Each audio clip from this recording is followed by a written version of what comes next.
seorang tuh membuat decision satu hari tuh bisa ribuan. Jadi kan selama ini aku jadi angel investor tuh dari umur 25 tahun kan.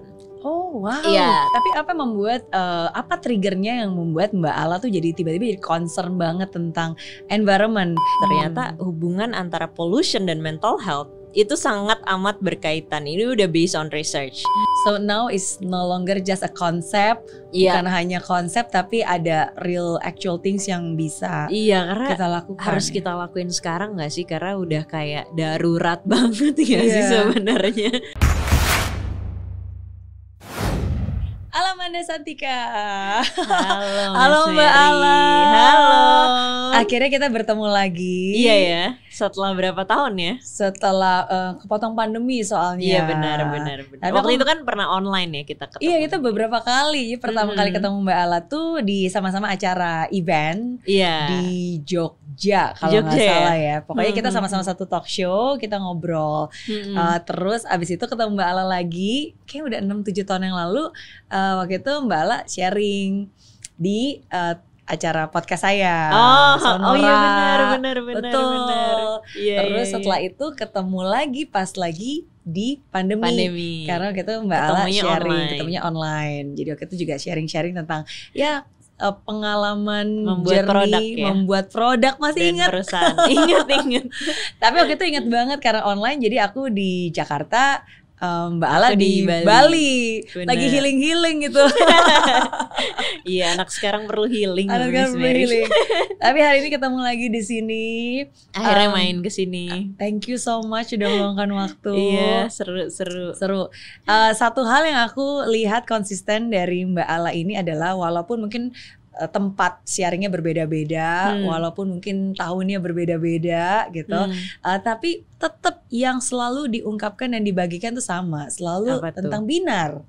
Iya, anak yang terlahir dari sejak beberapa tahun yang lalu, 6 tahun yang lalu gitu.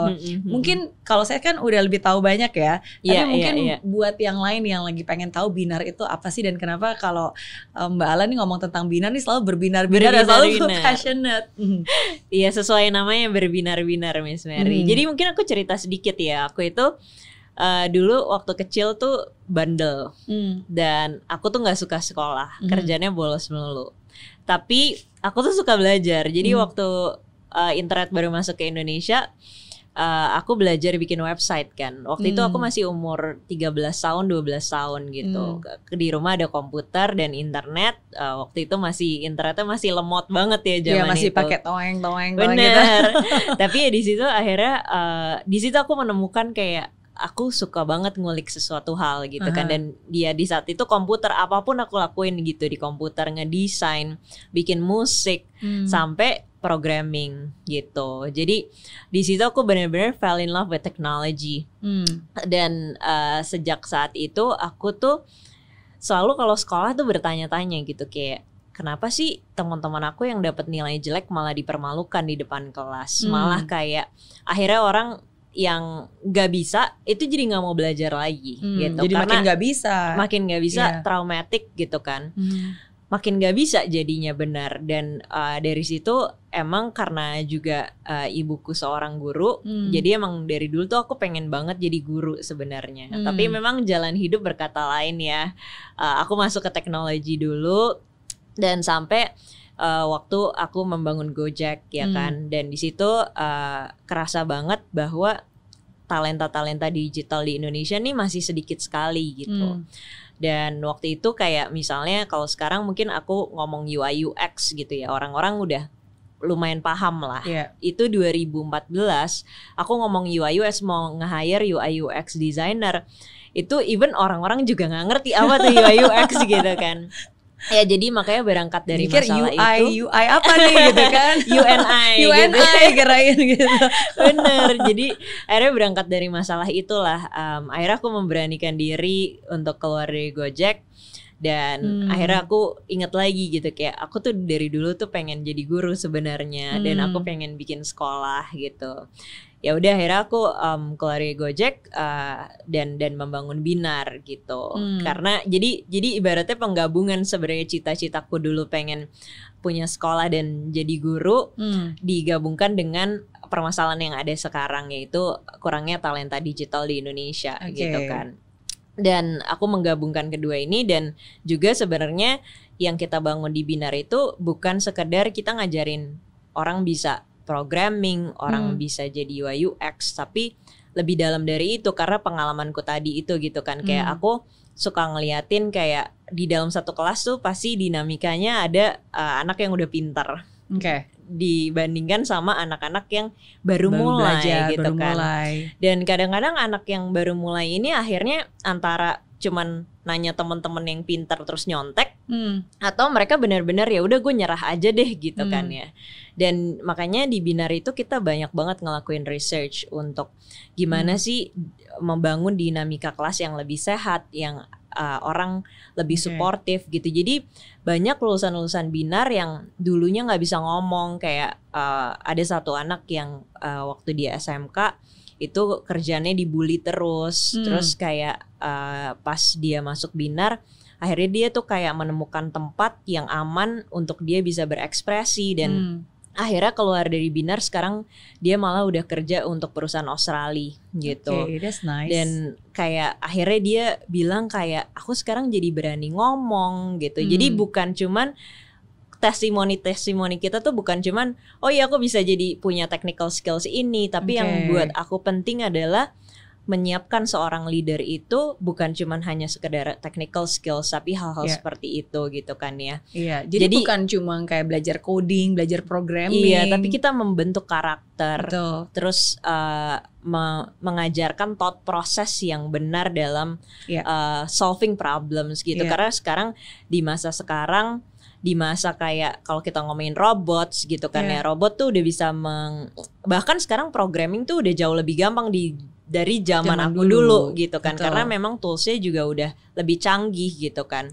Jadi ya sekarang yang kita perlukan benar-benar how to solve problems, critical thinking. Jadi karakter-karakter seperti ini yang kita build sebenarnya untuk di Binar. Jadi ya kurang lebih itulah ya. Tapi mimpi kita sebenarnya aku sendiri ya sekarang di Binar itu kayak Indonesia itu bisa menjadi digital talent hub untuk dunia gitu. Karena again kita punya graduates di-employ sama perusahaan Singapura, di-employ sama government di Jerman bahkan gitu. Dan dengan begini kayak sekarang kita lagi menghadapi bonus demografi. Dan gimana kita memenangkan ini, salah satunya ya ini kayak Binar melahirkan digital talent bukan cuman untuk Indonesia, tapi one day kita bisa menjadi digital talent hub untuk dunia. Karena sekarang kerja udah bisa di mana aja. Gitu kan. Dan dengan begini kayak, karena juga kayak kalau orang Singapura gitu ya, ngegaji orang Singapura itu dibandingin gaji di Indonesia itu jauh lebih mahal. Dan buat orang-orang Indonesia itu udah naikin kita punya income level banget gitu kan. Jadi dan sedangkan masih bisa dikerjakan di sini kan sebenarnya. Gitu. Jadi ya itu kayak secara makroekonomi itu bisa menaikkan income level kita sehingga kita bisa again memenangkan bonus demografi ini. Gitu kurang lebih my dream lah gitu. Tapi setuju sih, maksudnya ada banyak hal yang menurut saya cara pemikiran kita sama, karena again sumber daya manusia itu penting banget. Dan yang paling penting adalah kemampuan untuk berfikir. Karena itu yang nggak bisa digantikan. Karena kalau sekarang kita berbicara tentang AI kan ada chat GPT segala macam gitu, begitu canggihnya mereka bisa bikin copywriting lah, bikin apapun. Tapi kan yang paling penting instruksi apa yang kita berikan, ya kan? Jadi kan tergantung pertanyaan, cara proses of thinkingnya kan, baru outputnya bisa berguna, bermanfaat gitu. Jadi kalau misalnya ada yang bilang wah tergantikan oleh teknologi, wah gawat nih pekerjaan kita akan tergantikan oleh AI. Saya strongly believe itu nggak akan pernah tergantikan sih. AI itu akan membantu. Asalkan kita benar-benar bisa kita harus berpikir, upskilling kita punya thought process betul, gitu kan ya. Dan kemampuan untuk bisa yaitu problem solving, forward thinking, it's important. Apalagi aku kerasa banget ya pas aku kerja sama orang gitu ya, kayak making decision itu salah satu skill yang harus kita punya juga kan. Kayak mungkin Miss Mary juga kerasa ya, kayak sebagai CEO, sebagai seorang Miss Mary, kayak aku kebayang sih kayak berapa decision yang harus dibikin dalam satu hari gitu dengan berbagai perusahaan yang Miss Mary punya gitu kan ya. Jadi kayak kan kita sebagai leader pasti kepengen tim kita itu bisa make their own decision gitu kan ya. Dan itu sangat memerlukan critical thinking itu. Kita kan gak pengen kayak hal-hal kecil ditanyain ke kita gitu kan ya, ibaratnya gitu kan ya. Jadi memang skill ini yang sangat dibutuhkan di zaman sekarang gitu ya. Karena satu keputusan itu ada rantai akibatnya nanti. Betul. Dan kayak aku kemarin baca di sebuah buku gitu ya, kayak sebagai seorang tuh membuat decision satu hari tuh bisa ribuan gitu, termasuk kayak kita pakai baju apa hari ini gitu. Dan semakin malam quality of decision yang kita bikin tuh semakin turun gitu. Makanya orang cenderung kalau makan malam tuh makanannya nggak sehat gitu katanya. Iya.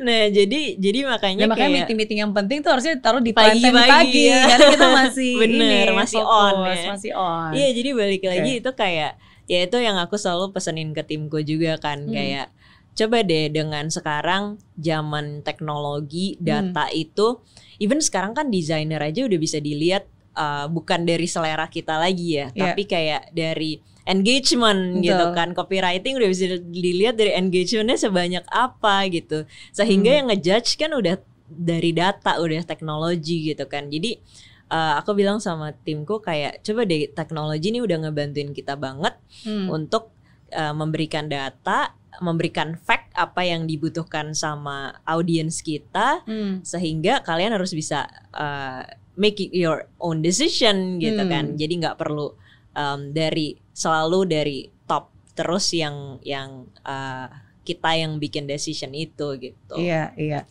Aku jadi ingat nih, karena sebenarnya saya termasuk orang yang is very hard in making decisions, karena selalu banyak pertimbangannya. Terus kayak gimana nih? Makin gitu kan. tua makin gitu lagi pertimbangannya gitu. Tapi saya selalu percaya ya, definitely kan every day we are making decisions kan, baik itu small decisions termasuk juga big decisions gitu.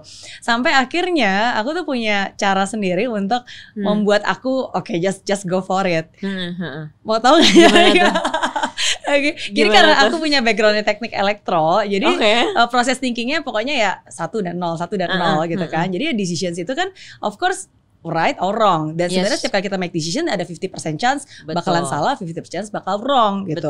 Tapi walaupun even if I take a wrong decisions, saya selalu merasa bahwa I can still make it right gitu. Jadi even it's a wrong decisions itu nggak 100%, 50% lagi I can still make it right gitu. Jadi kalau secara matematik berarti sebenarnya 100% even if I make decisions 75% I will get the right decisions. Benar banget. Jadi karena seperti itu ya udah just go for it, because even if it's wrong decisions we can always make it right gitu. Karena kayak kita sebagai investor gitu ya.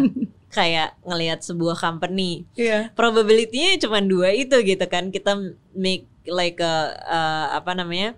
wrong investment atau right investment gitu. Tapi even yang ternyata kayak investmentku yang udah tutup gitu company-nya, akhirnya aku belajar juga gitu kan ya. Dari situ gitu kan ya. Jadi kayak sebenarnya 100% tuh opportunity kita untuk belajar nggak sih akhirnya? Betul. Jadi kalau secara kalkulasi akhirnya ya sebenarnya definitely there's always a right decisions, karena even if it's wrong we can always make it right kan. Yes, gitu. benar banget.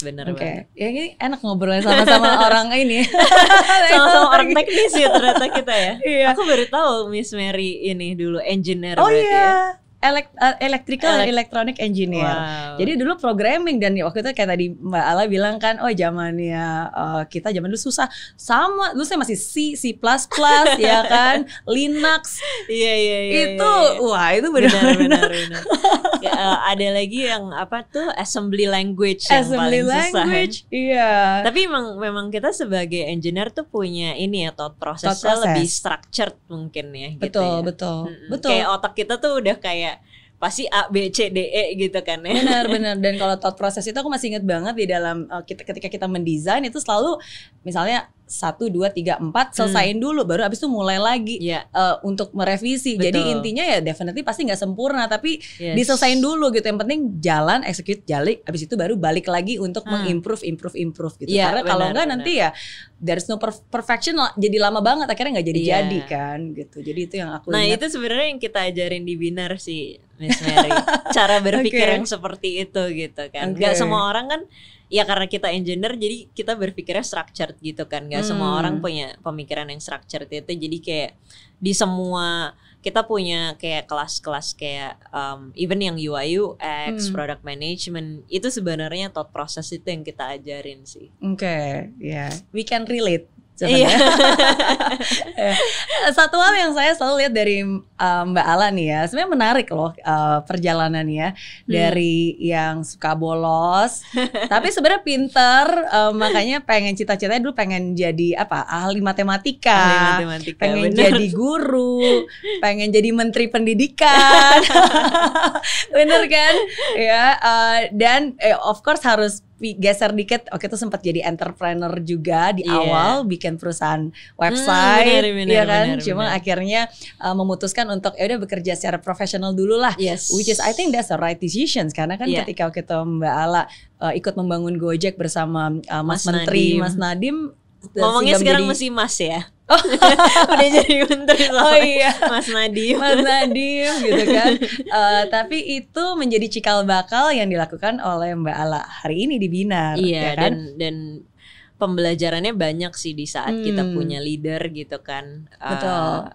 Ya ada, maksudnya kayak kita bisa ngelihat sebenarnya mana yang baik-baik yang harus kita ikutin, mana yang mungkin kayak aku nggak suka loh diginin sama leaderku. Jadi kan kita punya empati lebih lagi ya untuk kayak one day kalau gue jadi leader aku nggak bakalan kayak gitu kan ya. Itu sih ya, apalagi kayak Mas Nadiem juga ngajarin aku banyak hal banget sih. Dan tapi satu hal nih yang sebenarnya Mbak Ala juga sangat passionate itu bukan hanya di education, tapi juga di environment. And healthcare.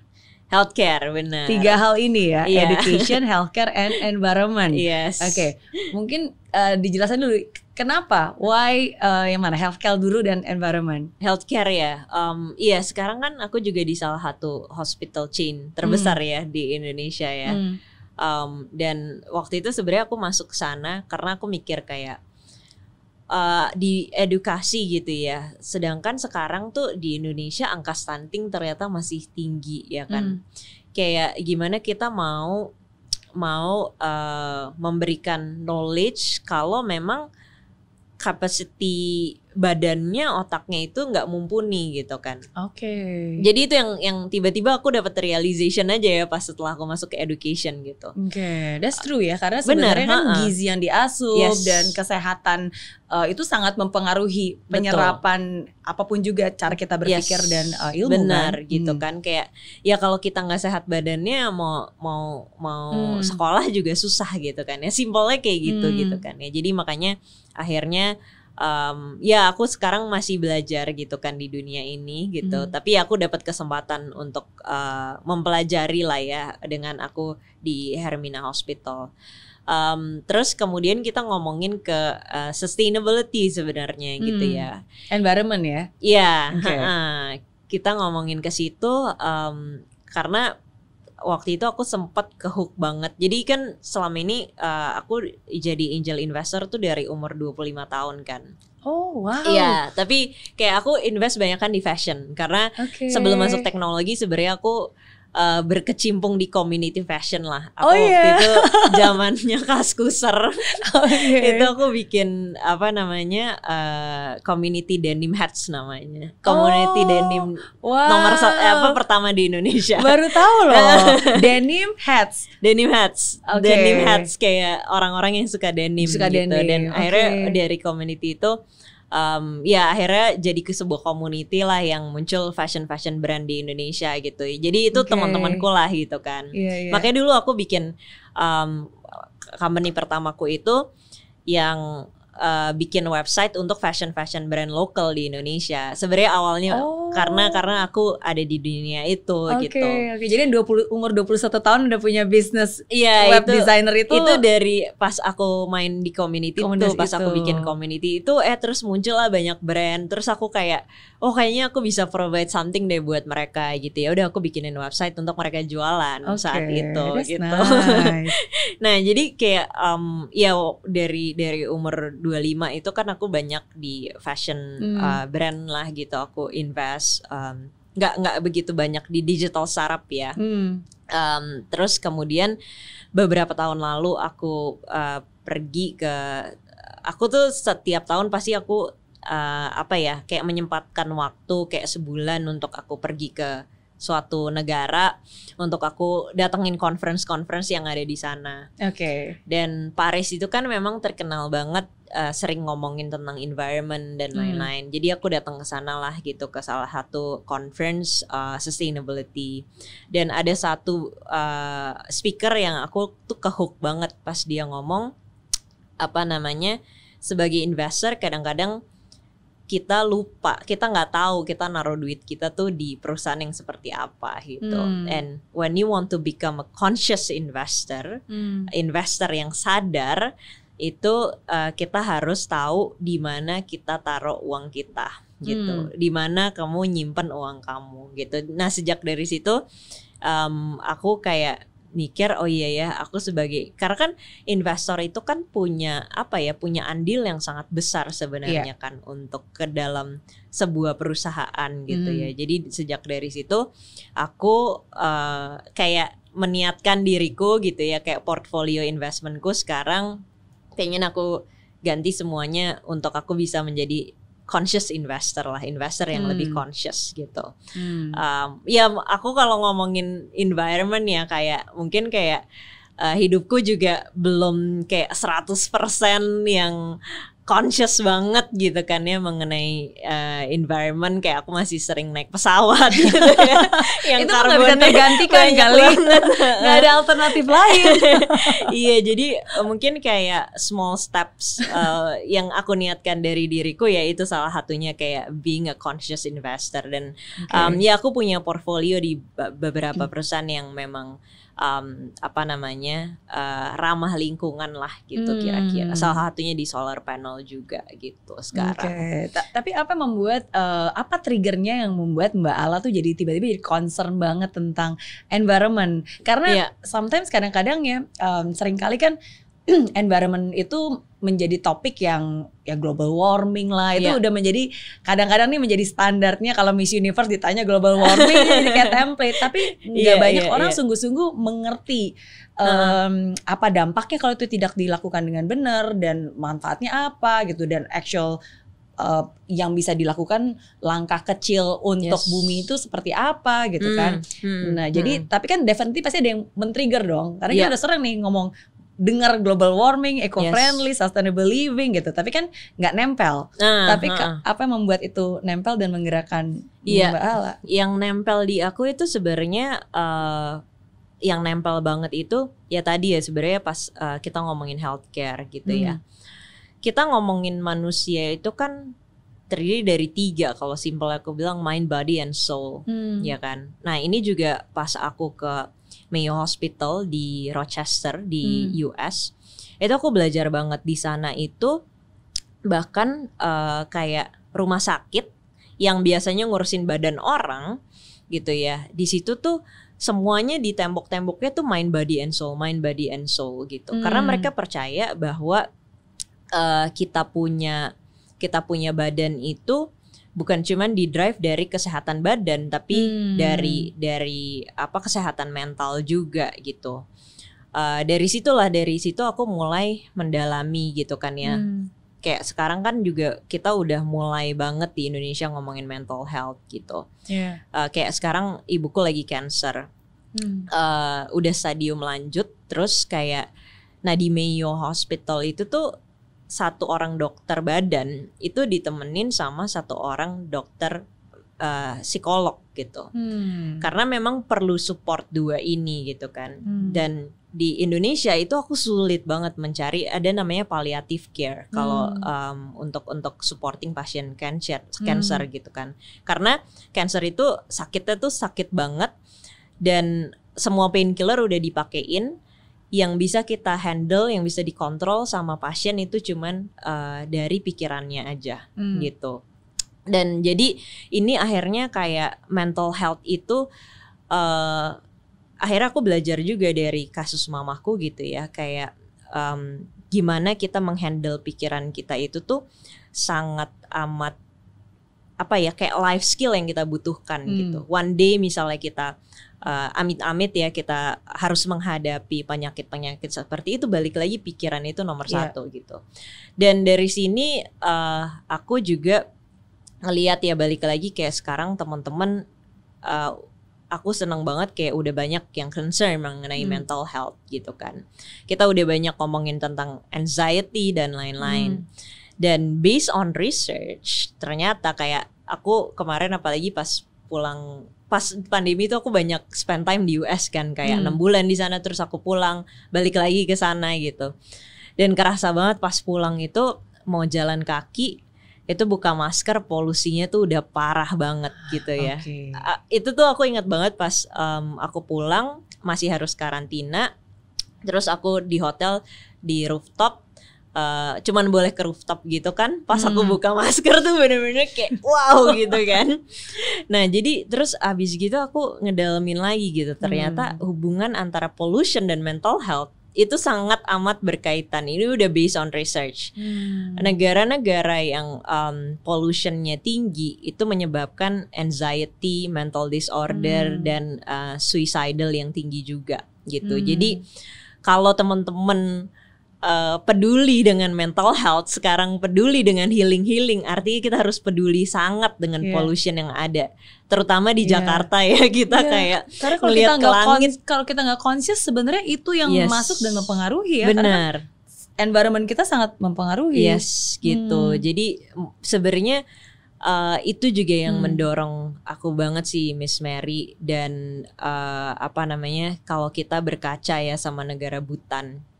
Negara Bhutan itu GDP-nya itu cuman $2 billion. Artinya sama kayak 2 unicorn company valuation gitu ya. Kayak unicorn company kan valuationnya kan 1 billion. Dia punya GDP itu cuman 2 billion gitu. Nah, tapi mereka akhirnya karena mereka tahu kayak GDP mereka cuman segitu gitu. Yang mereka pedulikan adalah GNH, gross national happiness. Dan Bhutan itu salah satu negara selain negara-negara kayak Finland dan negara-negara di situ ya, Bhutan itu salah satu negara yang paling happy gitu kan. Dan setelah aku dalami lagi, kenapa mereka bisa punya GNH setinggi itu? Yang tinggi karena mereka itu carbon emissionnya bukan zero lagi. Jadi mereka sekarang menargetkan carbon emission mereka tuh minus malah gitu. Yang artinya negara-negara lain mengoffset karbonnya itu di Bhutan gitu. Nah jadi kayak korelasi antara, ya siapa sih yang gak mau sekarang hidupnya happy gitu kan ya. Korelasi antara environment dan happiness itu ternyata sangat berkolerasi sekali gitu. Sangat. And now that you mention it, aku jadi kepikir bener banget. Maksudnya ketika orang-orang healing, mereka pergi ke pantai, mereka pergi ke Bali, mereka pergi ke Maldives, mereka pergi ke Fiji, ke gunung nature. Intinya, karena naturally di sana less pollution, udaranya lebih bagus, lebih hijau. Jadi bukan hanya pemandangannya aja, tapi kan sebenarnya dengan kita ada di sana, yang kita hirup itu sangat affect gitu. Jadi gimana sih kalau kita ngirup polusi gitu kan, ke otak tuh udah polusi juga kan. Udah stres juga kan. Benar.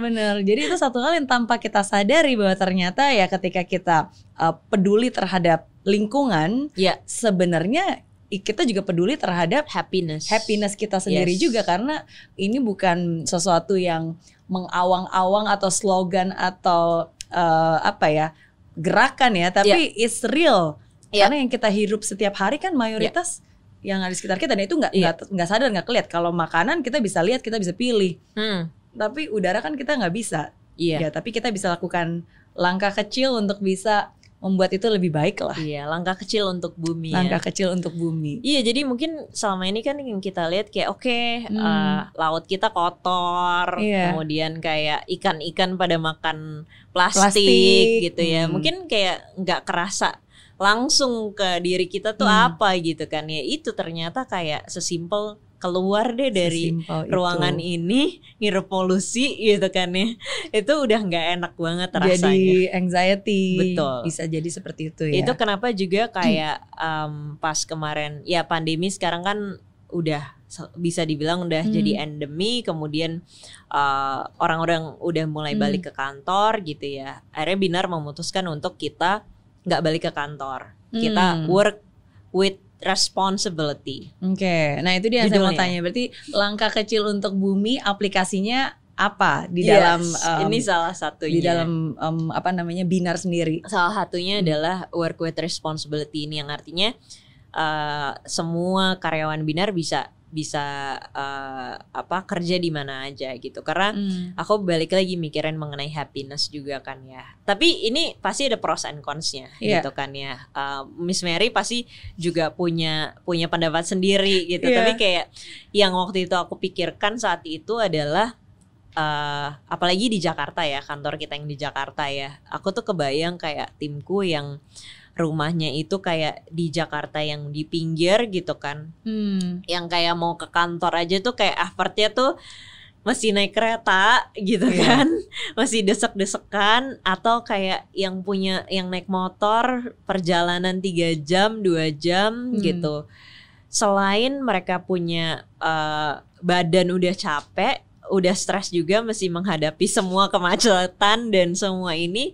Selain itu sebenarnya dengan kita melakukan work from anywhere ini, kayak kita mengurangi sangat polusi itu gitu kan ya. Kayak ya walaupun sekarang karyawan Binar 200 orang lah ya gitu, tapi at least itu adalah langkah kecil kita untuk bumi gitu, untuk kayak mengurangi emisi-emisi yang terbuang gitu, dengan ya udah mereka bisa nggak perlu commute gitu lah ya ke kantor gitu. Dan ya selain kita juga akhirnya jadi office-nya juga jadi lebih kecil gitu kan. Kita nggak perlu office yang gede-gede gitu sih sebenarnya. Iya. Menarik nih, karena seperti yang tadi Mbak Ala bilang, tergantung nature of business-nya and nature of the people yang working-nya, find happiness-nya seperti apa. Karena kalau kita juga coba nih waktu itu pas lagi pandemi gitu kan, work from home gitu. Cuma mungkin karena nature bisnisnya kita itu lebih kreatif gitu kreatif dan lebih ke onsite, dan nature orang-orang yang bekerja pun juga lebih senang ngumpul-ngumpul. Mereka harus ada connection. Jadi kalau pada saat itu sih ketika mereka work from home sendiri-sendiri, malah stres jadi ya? kurang, malah lebih stres karena kurang ada sinergi dan dan unity-nya gitu. Paham. Jadi maka dari itu ya kita bersyukur sekarang udah bisa kembali lagi. Kemarin kita baru goal setting, seru-seruan, ngumpul-ngumpul gitu. Tapi at the same time justru dengan pandemi ini ya kita memaksimalkan ya. Jadi walaupun work from office, tapi ada beberapa hal yang memang tetap bisa dilakukan lewat online, lewat Zoom. Iya, gitu. karena kita udah terbiasa kan. Udah terbiasa, betul. Iya, dan walaupun seperti itu mereka tetap meng-commute, tapi ya ada beberapa hal juga yang kita bisa lakukan. Jadi kan ya misalnya kayak listrik kalau nggak dipakai dimatiin, charger kalau nggak dipakai juga di-off-in. Penggunaan barang-barang yang kalau bisa wattnya kecil atau eco-friendly bisa digantikan. Iya, gitu. benar. Masih langkah kecil, tapi menuju ke sana ya. Karena kan nggak mungkin tiba-tiba berubah, nggak pakai AC buka jendela, nggak bisa. Ini lantai 42 buka jendela, bahaya itu. Bahaya ntar. Gitu. Benar. Iya sih, kayak aku juga ngerasain itu sih, kayak tetap harus ada unity-nya gitu ya. Kayak kita masih suka kumpul-kumpul gitu, kayak satu hari ya udah kerja bareng, brainstorm. Karena kalau brainstorm itu agak susah ya untuk digantikan online ya misalnya. Benar-benar harus kayak ngelihat satu sama lain, ketemu coret-coret gitu kan. Betul. Iya. Agak sedikit beda chemistry dan feel-nya. Iya, aku kalau sama tim marketing emang harus gitu sih. Iya. Karena kan tim yang kreatif lah ya gitu ya. Betul. Agak susah kalau yang tim teknologi demennya ketemunya di apa tuh yang apps yang kayak game gitu terus kayak di office Discord, gitu. Discord Enggak, gitu. Gather namanya. Oh, jadi ada? kayak Oh, baru game tahu. Gimana? Gather app gitu kayak. Hah? Jadi kita kayak masuk ke game gitu terus tapi itu bentuknya office gitu. Kayak aku punya deskku sendiri. Jadi nanti kalau ada yang mau ngomong sama aku tinggal samperin. Oh ya? Iya. Itu tim teknologi, tim engineering gue kayak gitu karena kan mereka Oke. teknologi banget kan. Oke. Jadi yang paling duluan tuh tahu kayak gitu-gitu tuh. Ya jadi beragam banget sih ya kalau di kita ya macem-macem dan aku mencoba untuk beradaptasi sama mereka gitu kan kayak ya kalau tim tech kita ngumpul di game ini ya udah aku juga pokoknya kalau login komputer aku masuk situ juga gitu. Kalau tim marketing ya harus brainstormnya bareng-bareng, biasa duduk pakai di kafe. post-it gitu kan. Maksudnya biasa kan signaturenya perusahaan startup gitu kan kalau pakai post-it ditempel-tempel digeser-geser. Benar. Jadi tetap mencari relevansi dengan keadaan dan sebisa mungkin every single things that we do matters ya. Jadi mungkin walaupun itu langkah kecil yang kita lakukan tapi ya langkah kecil untuk bumi yang bisa kita kontribusi kita lah. Iya. Oke. Apalagi nih contoh karena again seperti saya bilang karena kalau berbicara tentang environment tentang yaitu eco-friendly, green office. By the way, green office itu menurut green office dan sustainable living practical aplikasinya itu seperti apa sih? Kalau ngomongin green office ya sebenarnya kita di kantor kita itu green office tuh sebenarnya ya. Yang di di Tangerang itu. Menurut aku mungkin juga sesuai namanya dulu kali ya, Miss Mary ya, gitu ya, green gitu kan. Dimana kan memang yang namanya kalau kita ngomongin di luarnya gitu ya, yang namanya tanaman itu kan memang bisa memberikan oksigen lebih lah ya dan juga memfilter pollution gitu ya. Tapi kalau lebih luasnya lagi, menurut aku gimana orang-orang di dalam perusahaan itu juga sudah mulai conscious gitu ya tentang penggunaan energi segala macam lah ya gitu ya. Mulai dari kertas, mulai dari listrik gitu kan.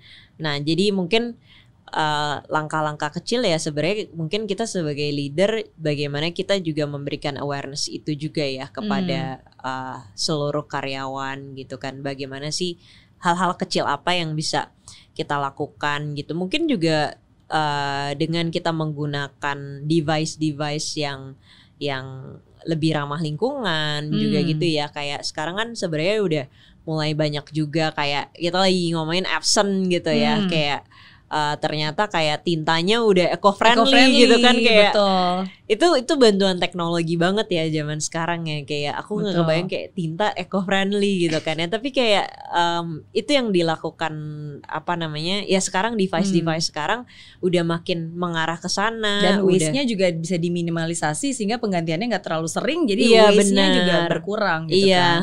Kalau dulu kan kita ganti-ganti terus ya gitu kan jadi ya itu sih maksudnya kayak hal-hal itu mungkin yang bisa kita lakukan di mulai dari kantor kita gitu kan ya langkah kecil seperti itu. Kalau menurut Miss Mary gimana? Iya sama saya sangat setuju karena kita nggak bahkan bisa meng-avoid teknologi bagaimanapun juga kita pasti tetap pakai harus AC menggunakan teknologi berarti kan harus ada listrik itu kan nggak mungkin benar-benar totally 100% back to nature. Tadi kan pesawat ya belum bisa tergantikan gitu. Bisa naik kapal laut ya berhari-hari kan di sekitar kita ini semua teknologi kan dari printer lah semua hal gitu kan. Tapi saya setuju banget bahwa sekarang banyak perusahaan-perusahaan yang walaupun itu juga perusahaan teknologi dan memproduksi teknologi tapi mereka very conscious gitu untuk memproduce produk-produk yang memang sekarang sudah eco-friendly.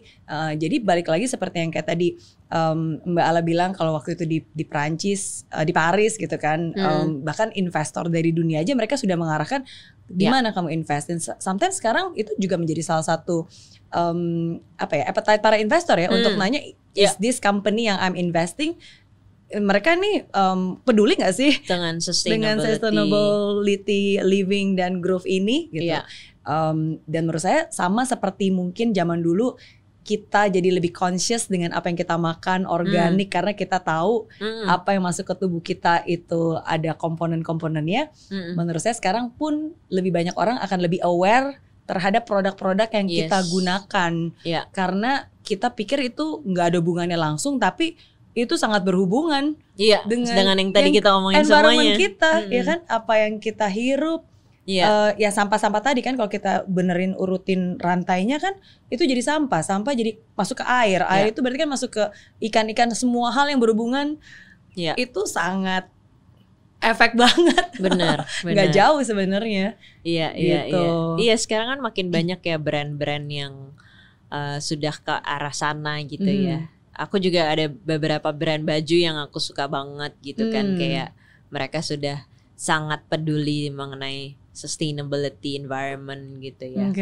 So now it's no longer just a concept, bukan hanya konsep tapi ada real actual things yang bisa kita lakukan. Harus kita lakuin sekarang nggak sih? Karena udah kayak darurat banget ya sih sebenarnya. Apalagi kita yang di Jakarta ya pasti ngerasain banget hal itu sih harusnya ya. Karena kadang-kadang tuh banyak beberapa orang yang mungkin pemikirannya misalnya kayak dulu zaman itu kan pakai hairspray. Kalau saya nggak pakai hairspray, apa efeknya? Semua orang juga pakai. Intinya kalau saya matiin AC, ya apa sih dampaknya gitu kan? Kalau jutaan orang masih nggak matiin AC atau nggak peduli sama listrik, ini nggak akan dampaknya. Nah, tapi kalau semua orang berpikirnya seperti itu, ya nggak akan ada yang mulai kan? Tapi bayangkan kalau semua orang, ya udah kalau gitu saya coba lakukan apa yang saya bisa dulu lah, walaupun ini langkah kecil, tapi kan semua orang melakukan hal itu berkontribusi besar untuk bumi kita juga kan. Benar-benar banget. Jadi itu sih jadi lebih conscious aja. Yes, benar banget. Oke. Jadi education, healthcare, and environment itu yang menjadi tetap cinta mati dan pillar passionnya. Iya, kalian balik lagi semuanya ternyata sangat berkesinambungan banget gitu ya. Tanpa kita bisa hidup sehat dengan tidak ada polusi, orang juga nggak bisa berpikir jernih juga untuk menerima knowledge di education gitu kan ya. Jadi emang ya semuanya ternyata terconnected gitu loh Miss Mary. Gitu. Oke. Thank you udah sharing pemikiran. Thank you juga sekarang bukan hanya menjadi seseorang yang peduli ya, tapi mengimplementasikannya sekarang kan juga sebagai business woman. By the way, gimana nih rasanya jadi business woman? Itu cerita beda lagi ya. Banyak inilah ya, banyak ya banyak suka duka, banyak tantangan, tapi ya semuanya itu kan pembelajaran semua ya. Memang kalau kita nggak kejedot gitu kan, kita kan nggak belajar gitu kan ya. Kalau kita nggak ada di bawah, kita nggak belajar gitu. Tapi ya semuanya ya akhirnya balik lagi kan, nggak ada yang salah gitu pilihan gitu. Tapi semuanya itu akhirnya jadi pembelajaran banget sih gitu. We are all working in progress. Semuanya. Kalau kita nggak working in progress sudah mati artinya. Karena satu studenku bilang dia bilang, iya Mbak, kalau aku udah nggak belajar artinya aku udah mati kayak gitu. Jadi ya semuanya kan kita semuanya belajar. Terakhir mumpung ada Mbak Ala di sini, berarti menurut tips nih berarti dari Mbak Ala, gimana caranya supaya kita bisa bukan hanya mengeducate ourselves, tapi juga ya tadi lebih conscious melakukan hal-hal yang membantu lingkungan kita. Iya, benar-benar mulai dari diri sendiri sih. Conscious akan lingkungan itu artinya kita juga udah lebih conscious. Conscious tuh artinya apa sih? Sadar gitu kan ya. Kadang-kadang banyak banget, ini kita nggak usah ngomongin lingkungan dulu deh ya gitu ya. Aku dari kecil ngomong-ngomong suka baca buku filsafat ya, tentang consciousness gitu kan, tentang higher consciousness gitu, tentang kesadaran gitu kan ya. Dan sadar itu kan artinya tuh kita benar-benar bisa memahami sebenarnya apa yang kita lakukan juga gitu ya, termasuk juga kita itu kan, apalagi mungkin Indonesia, Jakarta, kita itu consumerismnya tuh tinggi sekali gitu ya. Kita itu tuh mudah sekali di-influence karena kadang-kadang kita juga nggak sadar gitu kan, kita hanya mengikuti tren. Gitu kan, dan akhirnya consumerism ini juga relate balik lagi sebenarnya ke environment gitu kan. Consumerism artinya kayak kita beli baju misalnya gitu ya. Sekarang juga kan ya tadi aku bilang kayak banyak brand-brand fashion yang memang sudah sustainable segala macam gitu. Nah jadi conscious dulu, sadar dulu akan drive diri kita tuh sebenarnya apa sih, kayak kita mengikuti sebuah tren itu apa karena supaya kita dipandang orang, atau supaya kita dapat tempat di masyarakat gitu, atau memang itu benar-benar kebutuhan kita gitu. Nah jadi being conscious of yourself dulu, knowing yourself, knowing apa sebenarnya tujuan dari kita melakukan sesuatu gitu. Jangan melakukan sesuatu karena orang lain. Ya walaupun gampang ngomongnya gitu, aku juga masih terus mengkoreksi diri gitu. Tapi itu artinya kesadaran, itu artinya consciousness gitu. Dan dengan kita conscious dengan diri sendiri, akhirnya kita bisa memperhatikan lebih luas sedikit dari diri kita, yaitu lingkungan sekitar, apa yang ada di sekitar kita gitu kan. Aku di Binar itu kayak kita values kita itu dilambangkan dengan hewan-hewan, Miss Mary. Kayak bukuku yang kedua itu judulnya Purpose Living in the Process, itu covernya itu tuh alam gitu. Karena aku selalu bilang kayak kita tuh bisa banget belajar dari alam. Values di Binar itu ada kodok. Kodok? Iya. Yang artinya kodok itu tuh sebagai penjembatan antara ekosistem darat dan ekosistem air. Tanpa adanya kodok, tanpa adanya kodok, dua ekosistem ini tidak bisa berkesinambungan. Terus kita punya kecoa. Kecoa artinya apa? Artinya grit. Kecoa tuh kalau udah kebalik dia bisa 3 hari masih hidup gitu ya. Jadi kita ngingetin teman-teman kayak belajar aja dari kecoa gitu. Terus kayak belajar dari semut gitu, kayak semut tuh lambang respectful kalau di Binar. Yang artinya kayak kita nggak bilang ke tim kita kayak lu nggak boleh telat masuk meeting ya gitu. Tapi aku selalu bilang kayak kita punya value semut, respectful. Kalau kamu masuk meeting telat, artinya kamu respect nggak sama teman kamu yang udah ada di meeting itu duluan. Gitu. Jadi again ini conscious akan lingkungan sekitar gitu kan ya. Conscious akan yang aku bilang tadi, kayak sebenarnya kita bisa banget belajar dari alam. Dan alam itu mengajarkan memiliki banyak arti gitu. Bahkan dari hewan-hewan yang kecil yang ada di sekitar kita. Dan dengan kita bisa being conscious akan hal yang ada di sekitar kita ini, akhirnya ya tadi itu, akhirnya kita bisa conscious dengan environment kita, apa yang terjadi gitu. Mungkin karena kita udah kayak robot yang setiap hari kita keluar dari ruangan, kita nggak sadar gitu kan, kayak oh iya ternyata polusi ini udah segininya banget gitu. Jadi udah terbiasa, padahal terbiasa yang salah. Nah itu kan artinya level kesadaran kita tuh kan harus dinaikin kan. Kita sekarang keluar dari ruangan, kita ngerasa pas ngirup udara ini benar-benar polusi udah parah banget. Nah itulah yang namanya consciousness gitu. Itu yang namanya tingkat kesadaran yang tinggi. Jadi mulai dari situ akhirnya kita bisa lebih bisa conscious akan semua keadaan yang terjadi di bumi kita. Baru dari situ kita bisa benar-benar oh iya kita mesti ngelakuin langkah kecil untuk bumi ini gitu kan ya. Itu berdampak. Mungkin ya kayak panjang juga ya. Tapi I can relate so much. Saya benar-benar bisa relate karena kalau Mbak Ala nanya ke semua warrior saya dan mungkin banyak hal, saya selalu sering bilang bahwa semua orang mau berubah. Tapi kunci dari perubahan itu adalah kesadaran. kalau kita aja nggak sadar gimana bisa berubah. Yes. Banyak orang mereka nggak punya kesadaran, jadi dia aja nggak tahu apa yang harus dirubah, dia nggak tahu gimana cara berubah. Jadi berawal dari kesadaran. Dan menurut saya memang bener relate banget sih, karena manusia kita nggak luput dari kesalahan. Kadang-kadang kita kayak wah tiba-tiba jadi kesel ngedumel, atau tiba-tiba kita kayak lupa nih gitu kan. Tapi asalkan kita sadar, jadi kita cepat koreksinya.